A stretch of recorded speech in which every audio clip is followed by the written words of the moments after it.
Hello बच्चों, आज हम कक्षा 10वीं हिंदी लोक भारती इसकी इकाई 1 की कविता 1 भारत महिमा को समझने वाले हैं। तो इस कविता के कवि है जयशंकर प्रसाद जी, जिनका जन्म 1890 वाराणसी उत्तर प्रदेश में हुआ था और इनकी मृत्यु 1937 वाराणसी उत्तर प्रदेश में ही हुई थी। इस कविता में जयशंकर प्रसाद जी ने हमें बहुत ही सुंदर बातें हमको समझाने की कोशिश की है। तो इसको हम स्टैंजा जो दिए गए हैं, पैराग्राफ जो पंक्तियाँ दिए गए हैं, उसके माध्यम से हम समझेंगे। तो पहले एक कविता का जो सार है वो मैं आपको बता दूं कि प्रकृति ने हमारे देश भारत की रचना बड़े प्यार से की है। हमारा देश हिमालय की गोद में बसा हुआ है। हमारा देश सबसे पहले जागृत हुआ था और इसकी संस्कृति सबसे पुरानी है। प्रस्तुत कविता में छायावाद के प्रवर्तक जयशंकर प्रसाद जी ने हमारे प्यारे देश भारत के इसी महिमा मंडित अतीत का मनोरम चित्रण किया है। कवि की आकांक्षा है कि हमें सदैव अपने देश पर, इसकी सभ्यता और संस्कृति पर गर्व करना चाहिए। आवश्यकता पड़ने पर हमें देश के लिए अपना सर्वस्व न्यौछावर कर देने के लिए हमेशा तत्पर भी रहना चाहिए।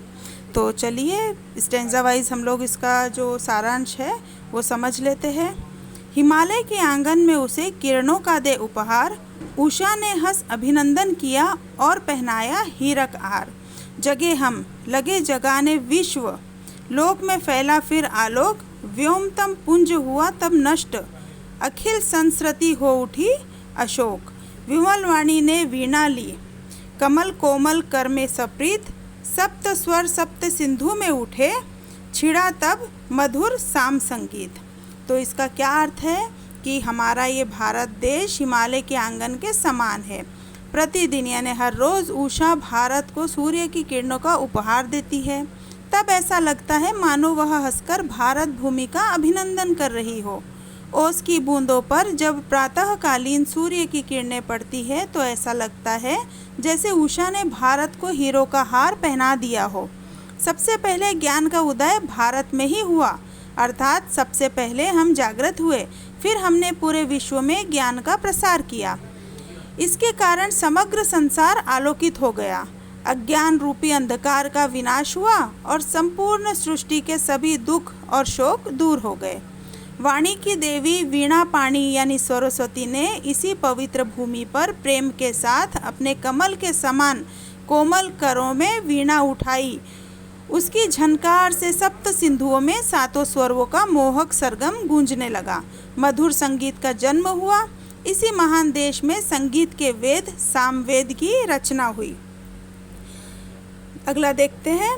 विजय केवल लोहे की नहीं, धर्म की रही धरा पर धूम, भिक्षु होकर रहते सम्राट, दया दिखलाते घर घर घूम। यवन को दिया दया का दान, चीन को मिली धर्म की दृष्टि, मिला था स्वर्ण भूमि को रत्न, शील की सिंहल को भी सृष्टि। किसी का हमने छीना नहीं, प्रकृति का रहा पालना यही, हमारी जन्मभूमि थी यही, कहीं से हम आए थे नहीं। यानी कि भारत के लोगों ने शस्त्रों के बल पर देशों को नहीं जीता। यहाँ प्राचीन काल से ही लोगों के मन में धर्म की प्रखर भावना रही है और उन्होंने संसार में धर्म का प्रचार किया। यहाँ गौतम बुद्ध और वर्धमान महावीर जैसे धर्म पुरुष हुए हैं, जिन्होंने विशाल साम्राज्य छोड़कर भिक्षु का स्वरूप धारण किया और घर घर घूमकर लोगों का कष्ट दूर करने का प्रयास किया और धर्म का प्रचार किया। हमने मोहम्मद गोरी को पराजित करने के बाद भी दयापूर्वक क्षमा कर दिया। हमारे देश से ही चीन को धर्म की दृष्टि मिली। भारत के महान सम्राट अशोक ने अपने पुत्र महेंद्र और पुत्री संघमित्रा को बौद्ध धर्म के प्रचार के लिए चीन, स्वर्ण भूमि अर्थात जावा और श्रीलंका भेजा। जावा और श्रीलंका के लोगों को पंचशील यानी कि अहिंसा, अस्तेय, अपरिग्रह, सत्य, ब्रह्मचर्य आदि के सिद्धांत मिले। भारतवासियों ने कभी किसी की संपत्ति या किसी का राज्य छीनने का प्रयास नहीं किया। हमें प्रकृति ने प्रत्येक वस्तु मुक्त हस्त से प्रदान की। प्रकृति की हमारे देश पर महान कृपा रही है। यहाँ की शस्य श्यामला भूमि, हिमाच्छादित गिरि शिखर, घाटियाँ, वादियाँ, सदा जल से भरे रहने वाली नदियाँ, झरने, फल फूल, संसाधनों से भरपूर जंगल, सभी अनुपम है। भारत सदा से हमारी जन्मभूमि है। हम इसी देश की संतानें हैं। हम बाहर के किसी स्थान से आकर यहाँ नहीं बसे हैं, जैसा कि कुछ लोगों का कहना रहता है ना। तो हम यहीं के हैं और यहीं के रहेंगे। चरित थे पूत, भुजा में शक्ति, नम्रता रही सदा संपन्न, हृदय के गौरव में था गर्व, किसी को देख न सके विपन्न। हमारे संचय में था दान, अतिथि थे सदा हमारे देव, वचन में सत्य, हृदय में तेज, प्रतिज्ञा में रहती थी टेव। वही है रक्त, वही है देश, वही साहस है वैसा ज्ञान, वही है शांति, वही है शक्ति, वही हम दिव्य आर्य संतान। जिए तो सदा इसी के लिए, यही अभिमान रहे यह हर्ष, निछावर कर दे हम सर्वस्व हमारा प्यारा भारतवर्ष। यानी कि भारत के लोग सदा थे चरित्रवान रहे हैं, हमारी भुजाओं में भरपूर शक्ति रही है, भारतीयों में वीरता की कभी कमी नहीं रही, साथ ही नम्रता सदा हमारा गुण रहा है।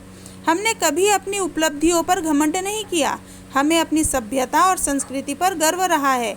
हम कभी किसी को दुखी नहीं देख सके। दीन दुखियों की सेवा करने के लिए हम भारतीय सदैव तत्पर रहते हैं। हम यदि धन और संपत्ति का संग्रह करते भी थे तो दान के लिए करते थे। दान वीरता और भारतीयों का गुण रहा है। हमारे देश में अतिथियों को सदा देवता के समान माना जाता था। भारत के लोग सत्य बोलना अपना धर्म मानते थे। भारतीय सत्यवादी हरिश्चंद्र की संतानें हैं। हमारे हृदय में तेज था, गौरव था। यानी कि हम जो है सत्यवादी हरिश्चंद्र जी जो है उनकी संतानें हैं और हमारे हृदय में क्या है, तेज और गौरव। और हम सदा अपनी प्रतिज्ञा पर अटल रहते थे। प्राण जाए पर वचन न जाए हमारा जीवन मूल्य रहा है। आज भी हम भारतीयों की धमनियों में उन्हीं पूर्वजों का रक्त प्रवाहित हो रहा है। आज भी हमारा देश वैसा ही है। आज भी भारतीयों में वैसा ही साहस है। भारतीय आज भी ज्ञान के क्षेत्र में सबसे आगे है। आज भी हम पहले के समान शांति के पुजारी है। देशवासियों में वैसी ही शक्ति है। हम उन्हीं आर्यों की दिव्य संतानें हैं। हम जब तक जिए इसी देश के लिए जिए। हमें इसकी सभ्यता और संस्कृति पर अभिमान है और हर्ष है कि हमने इस भूमि पर जन्म लिया है। ये हमारा प्यारा भारतवर्ष है। यदि कभी आवश्यकता पड़े तो इसके लिए अपना सर्वस्व भी न्यौछावर कर दे। तो ये थी हमारी कविता एक, भारत महिमा का सरल अर्थ। उम्मीद करती हूँ कि आपको समझ आया होगा। ऐसे ही अन्य उपयोगी चीज़ों के लिए या अपने आगे की चीज़ों के लिए आप मुझे मेरा चैनल जो है सब्सक्राइब कर सकते हैं। Thank you.